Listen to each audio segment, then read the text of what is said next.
What's going on, guys, and welcome back. If you read the title or saw the thumbnail, you guys know exactly what we are going over today, and that is the all-new Patriot boost that Polaris just came out with this year.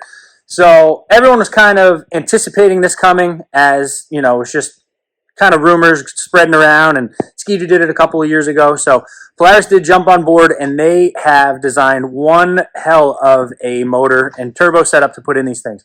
So I have not ridden one yet. I've seen a bunch of videos on them. I'm still learning about them. We're just looking at them, you know, for the most part today, you know, looking at how everything's put in there.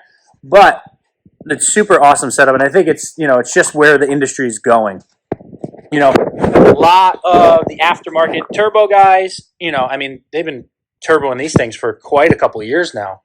And, you know, it was only a matter of time before the manufacturers caught up to, you know, what everyone was doing, and this is where we are. So these are two, not at one, but two Patriot boosts, as you can see by the nice and beautiful stickers here. And we're going to kind of talk about them. Again, we haven't ridden one. You haven't ridden one, right? Nope. So, but from what everyone is saying and, you know, everything that we hear about it, they're pretty impressive. Oh, and we got Dom still today. Hello. So these are only available in either the Chaos or the RMK. They're not available in any trail sleds or anything, unfortunately, yet, for now. We'll see. Yeah, we'll see. But, so it is their first year of them, but from the looks of it, they are pretty awesome. So these are two RMK Pros. I believe they're both Pro. Yes, RMK Pros. These are not Chaoses. Did you get any Chaoses boost? No, all three that we got were 163s. All 163s with 3-inch tracks. Battles. Yeah. Yep. So this one, we got the differential between these as far as the stock shock package. Yes. It's on the front of that one. And we talked about that back in the Chaos video. Mm-hmm. And now we have velocity on this. Yeah. They both have 7S screens. And these both came totally complete, right? Yep, complete. All of them came complete. More things are coming complete now. Yeah. So yeah. Plus. And we were just talking about it. Bruce is seeing a lot more things getting shipped and finalized. So we are praying that everything shows up soon, including my sled, and we could get to work on that. But anyway, back to the boost. So it is the same engine. It's the same crank, same connecting rods. They changed the pistons in it to accommodate the boost because you can't have the same compression when you're shoving a bunch of air down its throat. So you gotta lower the compression in that. So there's different pistons to accommodate that. There's a different single pipe, obviously, and I don't know the details of it. I'm sure it's a little bit different, but obviously you have, you know, a giant hole cut in the side of it here. Yeah, for the wastegate. Yep.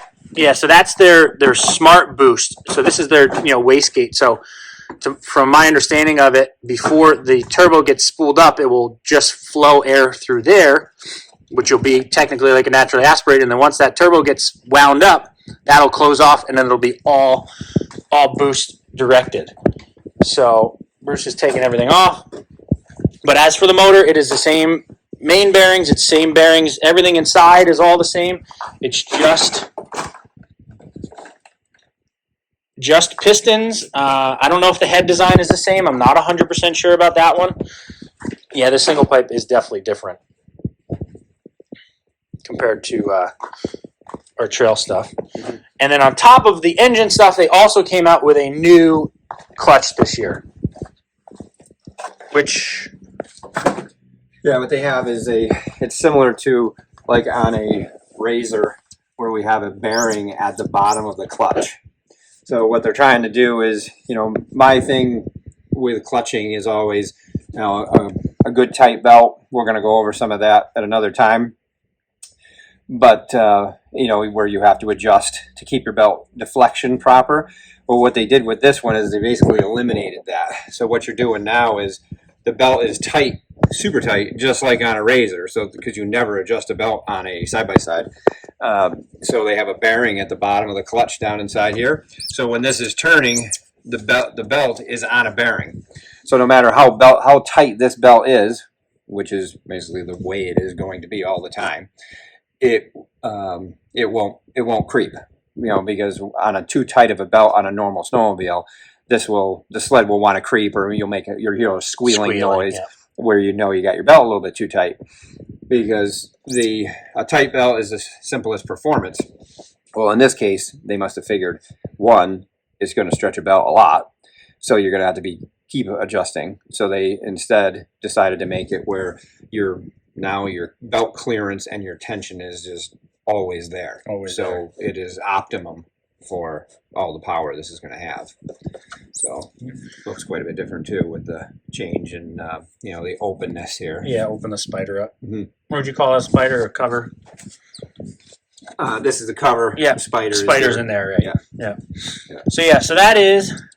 I mean, that's really cool. I hope that eventually makes its way over to the trail stuff, because I think that's awesome. I'm sure it will, but for right now, it's just this is kind of where we are.